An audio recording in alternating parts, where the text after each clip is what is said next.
Dans le judaïsme, le caractère intérieur et la qualité morale d'une personne sont censés se refléter à travers les yeux.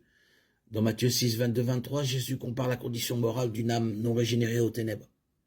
L'œil est la lampe du corps. Si tes yeux sont en bon état, tout ton corps sera éclairé. Mais si tes yeux sont malades, tout ton corps sera dans les ténèbres.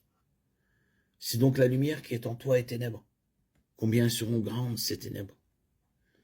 Les auditeurs de Jésus auraient compris qu'un œil saint est celui qui laisse entrer la lumière, tout comme un cœur saint et régénéré laisse entrer la lumière spirituelle. Mais un œil ou un cœur malade ou pécheur bloque la lumière, laissant l'âme dans les ténèbres spirituelles. L'apôtre Paul décrit ceux qui étaient dans un état de péché avant de connaître le Christ, comme possédant un esprit obscurci, fermé, et un cœur endurci. Leur entendement est dans les ténèbres, ils s'éloignent de la vie de Dieu, parce qu'ils ont fermé leur entendement et endurci leur cœur contre lui. Éphésiens 4, 18.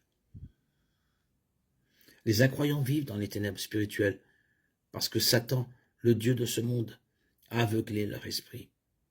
Ils ne peuvent pas voir la lumière glorieuse de l'Évangile.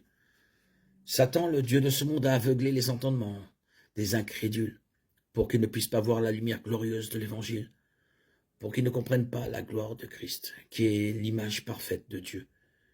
2 Corinthiens 4, 4. Les ténèbres spirituelles désignent tout ce qui s'oppose à la lumière de l'amour de Dieu en Christ. La bonne nouvelle que Jésus apporte à ce monde est que sa lumière, son esprit vivifiant, inonde de lumière et de vie les ténèbres spirituelles du cœur du pécheur.